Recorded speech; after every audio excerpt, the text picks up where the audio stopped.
The photograph was already everywhere. Zara's face, red-eyed, mascara bleeding down her cheeks, clutching a crumpled backstage pass, splashed across every entertainment blog by 6 a.m. The caption read, "Obsessed fan removed from Beyonce concert after emotional breakdown." Her phone had 847 notifications. Her mother was calling for the third time. And somewhere across the city, in a penthouse she would never be allowed inside again, Beyonce was staring at the same photo and feeling something he had absolutely no right to feel. 12 hours earlier, Zara Adeyemi had been the happiest girl in Lagos. She had saved for 7 months for that ticket. 7 months of skipping lunches, picking up weekend shifts at the print shop on Allen Avenue, and pretending she didn't see the way her roommate Chisholm looked at her every time she played Beyonce's album at full volume on a Tuesday night. "You know he doesn't know you exist," Chisholm had said once, not even cruelly, just matter-of-factly the way you tell someone it's going to rain. Zara had smiled and turned the volume up, because here was the thing about Beyonce that people who didn't really listen couldn't understand. His music didn't feel like it was coming from a stage. It felt like it was coming from inside a room you weren't supposed to be in, like accidentally overhearing someone confess something true. His voice, low, unhurried, smoky at the edges, wrapped around words the way hands wrapped around something fragile. The first time Zara heard his song Hail, which meant something close to the sun breaking through, she had been sitting on a Danfo bus in traffic on 3rd Mainland Bridge, earphones in, half asleep, and she had started crying without knowing why. That was 3 years ago. She had never fully stopped. So when the Lagos concert was announced, his first ever show on African soil one night only at Eco Convention Center, Zara had not hesitated. She had refreshed the ticketing page 47 times. She had bought the VIP package that came with the pre-show soundcheck experience, which she told herself was just good value for money, and absolutely not because there was a rumor online that Beyonce sometimes walked through the soundcheck crowd and shook hands. She had worn her best dress, deep burgundy, off-shoulder, the one she only brought out for occasions that mattered. She had done her hair the night before, sitting on the floor of the bathroom until 2 a.m., and Chisholm had leaned against the doorframe watching her and said nothing this time. Nothing at all. The soundcheck was held in the smaller hall adjacent to the main auditorium. About 200 very important person guests stood in a loose half-circle around the stage while the band ran through instrumentals. Zara stood near the back, arms folded across her chest, heart doing something embarrassing in her ribcage. And then Beyonce walked in. He was not as tall as she had imagined. That was the first thing. He was wearing a plain black rehearsal shirt, sleeves pushed to his elbows, hair slightly damp, and he was laughing at something his guitarist had said. A real laugh, not the polished, camera-ready smile she had studied in 100 interview clips. This was loose and unguarded, and it changed his whole face. Zara forgot to breathe. He ran through 2 songs with the band, adjusting levels, pausing to speak to the sound engineer in rapid Korean.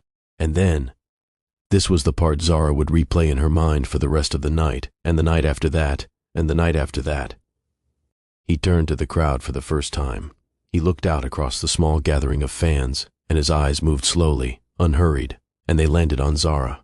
He didn't look away. It lasted maybe 3 seconds, maybe 4, long enough for Zara to feel her face go hot, long enough for the woman standing beside her to notice and whisper, "Oh my God." And then one of his team members called his name, and he turned, and it was over. Except it wasn't, because 20 minutes later, as the sound check was wrapping up and the very important person crowd was being guided toward the main hall for the concert, a young woman in an all-black staff outfit appeared at Zara's elbow. She was holding a small envelope. "From Mr. Choi," she said quietly, and pressed it into Zara's hand before disappearing back into the crowd. Zara stood completely still. Around her, fans were laughing and taking photos and moving in streams toward the auditorium doors. She looked down at the envelope. Her name was not on it. Nothing was on it. She opened it with fingers that were not entirely steady. Inside was a single card, handwritten, in English, slightly careful, like someone who had taken their time with each word. "3rd row from the back, burgundy dress. I hope you enjoy the show." Zara read it 3 times, then she looked up. Then she read it again. "Chisholm," she whispered to no one, because Chisholm was back in their flat on the island and had no idea this was happening. "Chisholm, what is happening?" The concert was transcendent. Beyonce performed for 2 hours with the quiet authority of someone who had nothing to prove and knew it. The crowd was electric. Fans who had flown in from London, from Accra, from Nairobi, from Johannesburg, screaming every lyric back at him in Korean they had taught themselves out of devotion. And Zara sang with them, tears streaming freely down her face by the 4th song, not embarrassed about it at all, because half the arena was crying and they all knew why. Twice during the concert, Byung-sok looked directly at where she was standing. Twice. Zara was not imagining it. The woman beside her grabbed her arm the second time and said, "He keeps looking over here," with a kind of reverent panic, and Zara had just nodded, unable to form words. When the concert ended, the backstage pass from her VIP package entitled her to a brief post-show reception, a line of fans who would get a group photo with Byung-seok, a handshake, 30 seconds each. Standard, managed, supervised. Zara joined the line with her heart in her throat. She watched the fans ahead of her. Each one got their moment, a handshake, a few words, a photo, a polite bow. Byung-seok was gracious with all of them, warm but controlled, the way someone was when they had done this 1,000 times and still chose to be present for it. And then it was Zara's turn. She stepped forward. He looked up from the previous fan's phone where he had been signing a case, and when he saw her, the burgundy dress, the face that had been crying since Song 4, something shifted in his expression. Not dramatically, just quietly, like a door opening a fraction. "You enjoyed the show," he said. It wasn't a question. Zara's voice came out smaller than she intended. "Yes, your music means a lot to me. For a long time." He nodded slowly. His eyes were very steady. "How long?" 3 years. Something moved across his face that she couldn't fully read. He glanced briefly at his manager standing 6 feet to his left, and then back at her. "What is your name?" "Zara." He repeated it quietly like he was placing it somewhere. "Zara." A pause. "Thank you for coming, Zara. Truly." And then his hand, warm, unhurried, reached out and held hers for just a moment longer than it needed to. That was when the photographer's camera flashed. That was when the fan 3 people back in line started screaming. That was when everything tilted on its axis.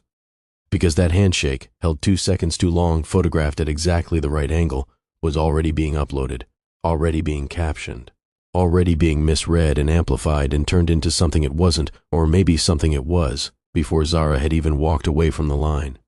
She made it as far as the corridor outside the reception room before her legs stopped working. She leaned against the wall. Her hands were shaking, not from fear, from something much harder to explain, the specific vertigo of having a feeling you have carried alone for 3 years suddenly, terrifyingly, feel like it might be real. That was when the security supervisor found her, leaning against the wall, shaking, eyes full of tears. She hadn't finished crying. And because he had been briefed to watch for distressed fans, and because Zara looked, in that moment, exactly like someone in distress, he made a call he thought was responsible. He called for an escort out. She didn't fight it. She was too stunned to fight it. She let them walk her through a side exit, out into the warm Lagos night, the sound of the post-show crowd still buzzing behind her. Someone took a photo the moment she stepped outside, already unraveling, already undone, the backstage pass still hanging from her wrist. By the time she got into a taxi, the photo had 1,000 shares. By the time she got home, it had 100,000. Chisholm was awake when she walked in, sitting on the couch with her phone in her hand and an expression Zara had never seen on her face before. "Zara," she said carefully, "what happened?" Zara sat down, stared at the ceiling. "He held my hand," she said. "He said my name." Chisholm looked at the phone, looked at Zara. "The whole internet thinks you had a breakdown." "I know." "Did you?" A long silence. "Maybe," Zara said. "A small one." She didn't sleep. She lay in her room with her phone face down and listened to Hale on repeat and tried to be rational. He was famous. She was a stranger. He spoke to hundreds of fans. The note, the handshake, that was just who he was, warm and attentive, and she had read too much into it because she was Zara, and she always read too much into everything, and Chisholm had warned her, and her mother had warned her, and she had not listened to any of them. She had almost convinced herself by 4 a.m. And then her phone lit up. A direct message, verified account, blue check, profile photo she had memorized years ago. "I saw what they wrote about you. It wasn't fair. Are you okay? Byung-seok." Zara sat up so fast she knocked her water bottle off the nightstand. She stared at the message for a full minute. Then she typed, "How did you find my account?" His reply came in under a minute. "Your name was in the caption of the photo. I looked." She read that sentence 4 times. He looked. He saw her name in a cruel caption and he looked her up, and he reached out at 4 in the morning to ask if she was okay. "I'm okay," she typed. "Embarrassed, but okay.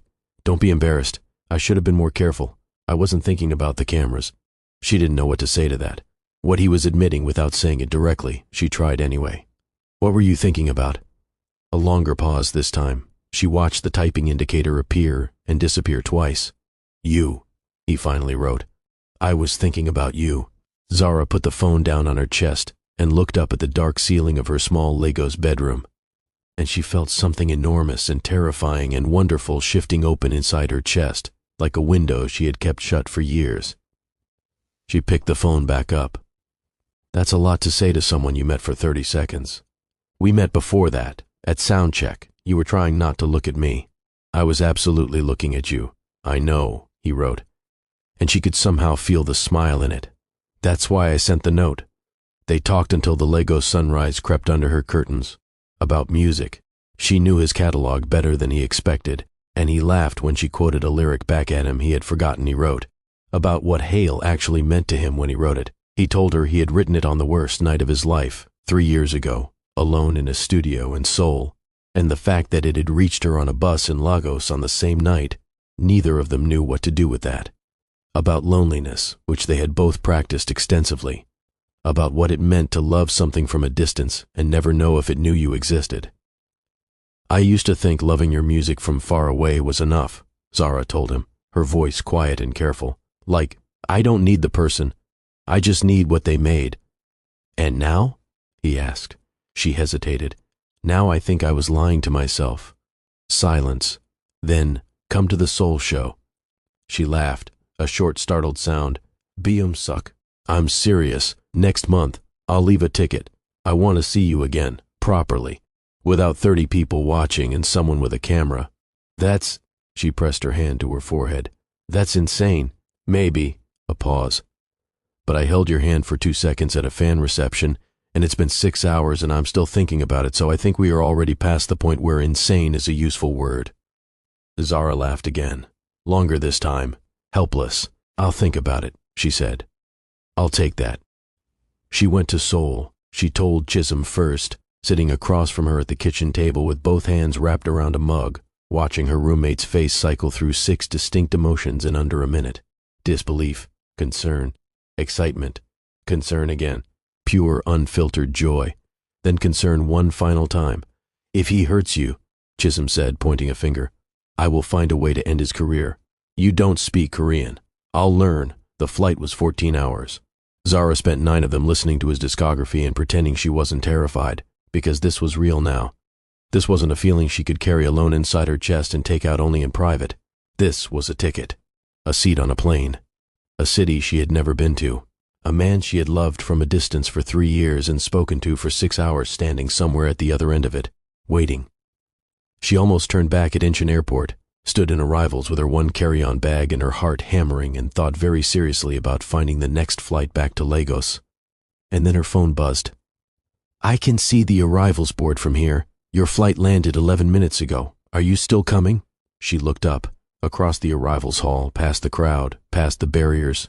She saw him. No entourage, no manager, just Sok in a plain coat, hands in his pockets, watching the arrivals gate with an expression she had never seen on his face in any interview or performance or photograph. Unguarded, a little nervous, completely real. She walked toward him. He saw her the moment she cleared the barrier, and he smiled. Not the stage smile, not the rehearsed warmth of a man performing for a crowd, but the real one. The one she had caught a glimpse of at soundcheck, loose, unguarded, the one that changed his whole face. "Hi," she said, stopping in front of him. "Hi," he said. A beat. "This is insane," she told him. "I know." He reached out and took her bag from her shoulder before she could protest.